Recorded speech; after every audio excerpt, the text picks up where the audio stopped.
मैं पूरे प्रदेशवासियों को सबसे पहले तो धनतेरस दीपावली की बहुत बहुत शुभकामनाएं, बहुत बहुत मुबारकबाद। और इस मौके पर संदेश देना चाहता हूं कि हमारे मुल्क के अंदर भाईचारा कायम रहे और हमारा जो मुल्क है वो उसके अंदर सभी धर्म जाति के लोग रहते हैं और बड़ा भाईचारा है। इस भाईचारे को कायम रखें और कोई भी त्यौहार हमारे यहाँ दीपावली का, ईद का और आपका होली का कोई भी त्यौहार आता है उसे मिलजुल कर सब मनाते हैं। और लोगों की बातों में ना आके, इधर उधर की बातों में फेसबुक पे या व्हाट्सएप पे ना चल के हमें अपने अंदर एक मोहब्बत प्यार रखना चाहिए। सब हमारे भाई हैं, हम सबके भाई हैं और सभी ने इस देश के लिए, अपनी आज़ादी के लिए सब ने काम किया है और सब इस देश में रहने का अधिकार सबको है। उत्तराखंड में प्रधानमंत्री मोदी जी आए हैं। उन्होंने 3400 करोड़ रुपए के विकास योजनाओं का लोकार्पण और शिलान्यास किया है। हमारे साथ मौजूद है कांग्रेस के वरिष्ठ नेता, कांग्रेस के प्रदेश सचिव भी है और पूर्व प्रधान भी रह चुके हैं मेहुवाला के। आइए जानते हैं कि उनका इस बारे में क्या कहना है और किस नज़रिए से ये पूरे प्रधानमंत्री को दौरे को देखते हैं। अस्सलाम वालेकुम सर। प्रधानमंत्री मोदी जी कल आए, उन्होंने 3400 करोड़ रुपए का विकास योजनाओं का शिलान्यास और लोकार्पण किया। इसको आप किस नज़रिए से देखते हैं? क्योंकि विपक्ष, वहीं आपकी पार्टी कांग्रेस बोलती है कि ये पूरी जो दौरा था ये राजनीतिक ड्रामा से ज़्यादा कुछ नहीं था। आपका क्या कहना है इसमें? नहीं, दौरा था, ठीक है, आपने लोकार्पण किया, लेकिन लोकार्पण करने के बाद क्या शिलान्यास भी होगा? उसका बाद में धरातल पे कुछ होगा? धरातल पे तो कुछ नहीं दिखता, क्योंकि ये तो खुद ही कहते हैं कि हम ये करेंगे और उसके बाद उस पर खरा नहीं उतरते। जैसे कि पहले अमित शाह जी ने कहा कि भाई, प्रधानमंत्री जी ने कहा कि हर आदमी के अकाउंट में 15-15 लाख रुपए आएंगे, और बाद में अमित शाह जी को जब पत्रकार ने पूछा तो उन्होंने क्या जवाब दिया कि ये तो एक जुमला था कि कौन डालता है किसके अकाउंट में। तो यही शिलान्यास का है। तो शिलान्यास ये बताओ ना, शिलान्यास के बाद वो कार्य पूरा होगा या नहीं होगा? तो कांग्रेस पार्टी तो आलोचना सही कर रही है ना। देर सवेर तो सर पूरा हो ही जाएगा। नहीं, देर सवेर तो ये बताओ ना, कितने साल हो गए कांग्रेस की? भारतीय जनता पार्टी 5 साल सत्ता में रह के चली गई और अभी फिर उसके बाद सत्ता में है ना। उत्तराखंड राज्य में भी उनकी सरकार है, यूपी में भी उनकी सरकार है, हिंदुस्तान में उनकी सरकार है। लेकिन ये बताओ ना कि एक काम पूरा किया, अगर पूरा करते तो बताओ कौन सा काम पूरा किया? मैं आप ही से पूछना चाहता हूँ। आप ये बताइए कि जो हमारे यहाँ जो पिछली दफ़े कोरोना आया तो क्या क्या सुविधाएं थी सरकार? तो क्या वाकई में मान लें कि राजनीतिक ड्रामा ही है? ड्रामा तो है ही है, और क्या है? इसे ड्रामा ही तो कहेंगे भाई। ये जुमलेबाजी, ये तो इनकी सरकार ही कह रही है, इनके लोग ही कह रहे हैं, गृह मंत्री जी कह रहे हैं कि भाई जुमलेबाजी है। वो तो बीती बात नहीं, बीती बात नहीं, ऐसा है ना। बातें तो उसके बाद बताओ ना, उसके बाद कितने शिलान्यास इन्होंने किए हैं मुझे बताइए ना। उसके बाद क्या? बुलेट ट्रेन का सपना ये दिखा रहे हैं, बताओ कहाँ है बुलेट ट्रेन? अच्छा, मैं चलिए, एक तो ये बात हो गई। एक बहुत सेंसिटिव बात है यहाँ के उत्तराखंड के लिए, अंकिता भंडारी का केस। इसको आप किस नज़रिए से देखते हैं? क्योंकि कांग्रेस बार बार सीबीआई जांच का मुद्दा उठाती है और आरोप लगाती है कि जो उनकी फैमिली है, परिवार को राजनीतिक संरक्षण प्राप्त हो रहा है सरकार की तरफ से। नहीं, संरक्षण तो प्राप्त हो ही रहा है भाई। अंकिता भंडारी यही वो पार्टी है जिस पार्टी ने ये कहा था कि बेटी बचाओ और बेटी पढ़ाओ, और इन्हीं की पार्टी के मंत्री और इन्हीं की पार्टी के मंत्री का बेटा और उसको उस बेटी की हत्या कर देते हैं, जो एक बहुत गरीब घर से बच्ची आती है। और संरक्षण क्यों दे? अगर ये संरक्षण देने की बात नहीं होती तो सीबीआई जांच क्यों नहीं कराते? सीबीआई जांच करानी चाहिए। अगर संरक्षण की बात है तो सीबीआई जांच कराए। तब भारतीय जनता पार्टी सीबीआई जांच क्यों नहीं करा रही उसकी? यानी आप भी मांग करते हैं सीबीआई जांच हो? बिल्कुल, सीबीआई जांच होनी चाहिए।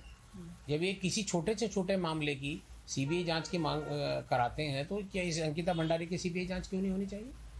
यूके ट्रिपल एससी भी एक मामला है और वन दरोगा भर्ती का भी मामला है जिसमें घोटालों की काफ़ी फहरिस्त लंबी हो चुकी है।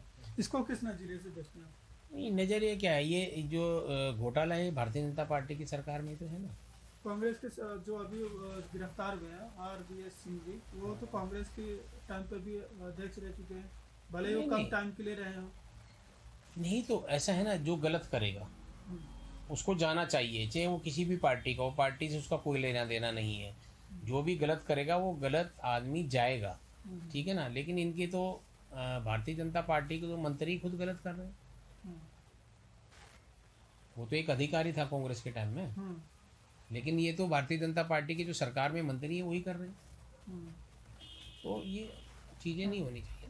खड़गे जी को अभी राष्ट्रीय अध्यक्ष बनाया गया कांग्रेस को, कई साल बाद कांग्रेस में चुनाव हुआ है राष्ट्रीय अध्यक्ष को लेकर के, इसको किस नज़रिए से देखते हैं? सबसे पहले हम अपने राष्ट्रीय अध्यक्ष माननीय मल्लिकार्जुन खड़गे जी को बहुत बहुत बधाई देते हैं, बहुत शुभकामनाएं देते हैं उनकी जीत की और एक कांग्रेस की कमान संभालने की बहुत बहुत बधाई। और उनका राजनीतिक जीवन बड़ा लंबा है, जितनी हमारी उम्र है उतना उनका राजनीतिक जीवन है। उनकी सोच, उनकी समझ बहुत अच्छी है, पुराने अनुभवी लोग हैं और इतने साल से जब से वो चुनाव लड़ते आ रहे हैं चुनाव नहीं हारे हैं, नेता प्रतिपक्ष भी रहे हैं और पार्लियामेंट में भी रहे हैं, विधायक भी रहे हैं। वो हमेशा से पार्टी के हित की, देश के हित की बात करते आए हैं और बहुत समझ रखते हैं, जिससे हमारी नई जनरेशन हो, हमारी कांग्रेस पार्टी हो, सबको एक उनसे बहुत कुछ सीखने को मिलेगा। और सब लोग जानते हैं कि उनको कितना अनुभव है, उस अनुभव का लाभ हम लोगों को उठाना चाहिए और हम उठाएंगे। और जहाँ तक आपने सवाल किया कि भाई परिवारवाद, और ये बहुत दिन बाद ये राष्ट्रीय अध्यक्ष का अगर परिवारवाद होता तो क्या राहुल गांधी जी को, सोनिया गांधी जी को फिर से बनाते? परिवारवाद तो नहीं है ना। परिवारवाद होता तो चुनाव क्यों कराते? चुनाव करा के पार्टी में से अध्यक्ष का चयन हुआ है, तो ये कहाँ से परिवारवाद है? परिवारवाद होता तो माननीय सोनिया गांधी जी प्रधानमंत्री होती, और जब मनमोहन जी को दोबारा प्रधानमंत्री बना तो राहुल गांधी जी प्रधानमंत्री होते। अगर परिवारवाद होता तो उन दोनों ने तो उस पद को लेने से इनकार कर दिया। प्रधानमंत्री का पद बड़ा पद होता है, सबसे बड़ा पद हिंदुस्तान में प्रधानमंत्री का पद बड़ा होता है। तो उन्होंने दोनों पद को, दोनों ने माननीय सोनिया गांधी जी ने, राहुल गांधी जी ने प्रधानमंत्री के लिए मना किया और मनमोहन जी को प्रधानमंत्री बनाया। और परिवारवाद की बात ये भारतीय जनता पार्टी कर रही है। परिवार, आप परिवारवाद की बात कर रहे हैं, ये परिवारवाद आया, मतलब मुद्दा उठा कैसे? क्या बीजेपी यही चाहती थी कि परिवारवाद का मुद्दा उठे ताकि कांग्रेस को नुकसान हो? ये एक मतलब सोची समझी रणनीति भी तो बीजेपी की है, जिसके उसमें आकर के आप लोगों ने, दबाव में आकर के चुनाव करवाना पड़ा आप लोगों को कई साल बाद। किसी दबाव में कोई चुनाव नहीं हुआ। पार्टी का जो निर्णय है, पार्टी के आधार पे चुनाव हुए। ये किसका दबाव होता? क्या भारतीय जनता पार्टी का दबाव होगा? भारतीय जनता पार्टी का दबाव क्यों होगा हमारे ऊपर? भारतीय जनता पार्टी के दबाव में कांग्रेस जिस तरीके से मुद्दे उठा रही थी लोगों के सामने कि देखिए कांग्रेस तो परिवारवाद की राजनीति करती है, किसी को आगे बढ़ने नहीं देती। कहने में क्या जाता है? कहने को तो ये कहते हैं हमने ये किया। ये बताइए देश के लिए भारतीय जनता पार्टी के लोगों ने क्या किया? देश के लिए क्या किया? कौन सा इनका आदमी देश के लिए शहीद हुआ? और कांग्रेस ने क्या कुछ नहीं खोया, क्या कुछ नहीं देश को दिया। कांग्रेस ने स्वर्गीय इंदिरा गांधी जी को शहीद हुई, किसके लिए? देश के लिए। माननीय राजीव गांधी जी शहीद हुए देश के लिए। तो अपने देश को इस खून से सींचा है, अपना बलिदान दिया है इस देश के लिए, इस संविधान को कायम रखा है। संविधान कायम ना होता तो प्रधानमंत्री नरेंद्र मोदी होते। और कितनी योजनाएं, ये कहते हैं 70 साल में कांग्रेस ने क्या किया। अरे आप बताओ ना, अभी आपके पास 10 साल होने वाले, आपने क्या किया? 70 साल में तो सुई नहीं बनती थी, एरोप्लेन नहीं था, आपके पास कंप्यूटर नहीं था, आपके पास क्या था देश के अंदर? आपके पास मेट्रो नहीं थी, आपके पास सुविधाएं नहीं थी, आपके पास क्या कुछ नहीं दिया। कितने एम्स आज हिंदुस्तान में है, वो किसकी देन है? कांग्रेस की देन है। तो कांग्रेस ने क्या कुछ नहीं किया? कांग्रेस ने इस देश के लिए सब कुछ किया और अपनी जान को निछावर किया, अपने खून से सींचा। कांग्रेस ने इतना कुछ किया, आप कह रहे हैं, मतलब है भी कि कांग्रेस ने किया है, मगर क्या वजह है कि कांग्रेस अपनी बात जनता तक नहीं पहुंचा पा रही है, या जनता कांग्रेस की सुनना नहीं चाह रही है? क्या वजह है? नहीं, कांग्रेस भी सुन रही है, जनता भी अपनी बात पहुंचा रही है। ऐसा कुछ नहीं है। ये तो सिर्फ क्या है कि भारतीय जनता पार्टी के लोग कह रहे हैं, नहीं तो पार्टी में कहीं कोई मतभेद नहीं है, पार्टी में कुछ नहीं है, जनता भी साथ है। सिर्फ ये तो एक वक्त होता है, कभी किसी का है तो कभी किसी का है, ठीक है ना। आज इनका राज है, हमने भी 70 साल राज किया। तो ये क्या है कि अब माननीय राहुल गांधी जी की जो पद यात्रा जो चल रही है, उस यात्रा से हम भी, पूरी जनता चाह रही है और पूरी जनता है, क्योंकि जिस तरीके से वो सबको लेके मेहनत कर रहे हैं, सबको लेके साथ चल रहे हैं, तो इस यात्रा से बड़ा परिवर्तन आएगा, बहुत बदलाव आएगा। आपने भारत जोड़ो यात्रा की बात करी राहुल गांधी के। अक्सर देखा जाता है कि चुनावी रैली की बात जोड़ता हूँ मैं, चुनावी रैली में देखा जाता है कि किसी पार्टी को सुनने के लिए बहुत तादाद में भीड़ इकट्ठी होती है, मगर अगर जब चुनाव नतीजे जब सामने आते हैं तो वहाँ ऐसा कुछ भी नहीं होता। जिस तरीके से भीड़ नज़र आती है उसका ठीक मतलब कहीं पे भी उस तरीके की उन्हें सीटें नहीं मिलती है। तो कहीं ये भी ऐसी जो भारत जोड़ो यात्रा तो नहीं है कि राहुल गांधी के सामने ऐसा लग तो रहा है और है भी कि लोग आ तो रहे हैं यात्रा में बहुत लंबी तादाद में, मगर क्या ये इलेक्शन के समय, चुनाव के समय आपके कांग्रेस की तरफ मुड़ता है? हमें अपना काम करना है, हमें अपनी बात कहनी है, हमें लोगों के बीच में जाना है, तो हम अपनी बात कहेंगे। अब लोगों के बीच में जा रहे हैं, लोगों को अपनी बात रख रहे हैं, है ना। और लोगों को सब पता है। आज महंगाई के हालात देख लीजिए, महंगाई किस कदर सीमा पे है आज, मतलब महंगी को देख लिया हर आदमी। आज सिलेंडर कितने गए? कांग्रेस की सरकार में 350 रुपये का सिलेंडर था, आज 1200 रुपये का सिलेंडर, 900 1200 कहाँ तक सिलेंडर पहुँच गया। पेट्रोल के दाम कहाँ से कहाँ पहुँच गए, ये बताइए ना। पेट्रोल के दाम क्या थे और कहाँ से कहाँ पहुँच गए। जब अंतर्राष्ट्रीय बाजार का कच्चे तेल का रेट 80 रुपये बैरियर था, तो तब कांग्रेस ने कितना बेचा? 40 रुपये। और आज 40 रुपये है, तो आज भारतीय जनता पार्टी कितना बेच रही है? 100 पार। तो ये बताओ ना, महंगाई पे अगर लगाम लगाया है तो कांग्रेस पार्टी ने कुछ भी किया है, लेकिन महंगाई को बढ़ने नहीं दिया। महंगाई पे लगाम लगाया, भारतीय जनता पार्टी यहाँ विफल है।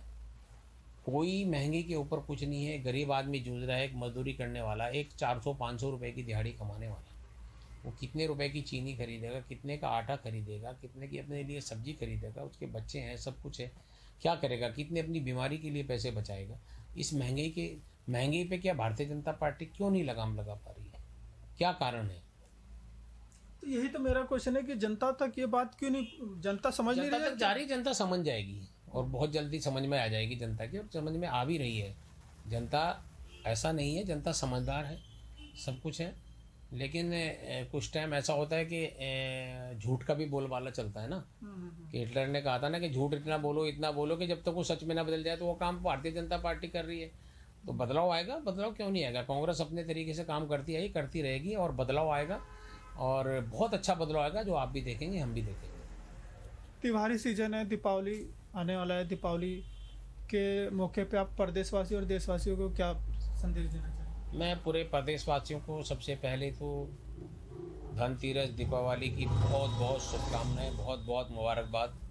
और इस मौके पर संदेश देना चाहता हूं कि हमारे मुल्क के अंदर भाईचारा कायम रहे, और हमारा जो मुल्क है वो, उसके अंदर सभी धर्म जाति के लोग रहते हैं और बड़ा भाईचारा है। इस भाईचारे को कायम रखें, और कोई भी त्यौहार हमारे यहाँ, दीपावली का, ईद का, और आपका होली का, कोई भी त्यौहार आता है उसे मिलजुल कर सब बनाते हैं।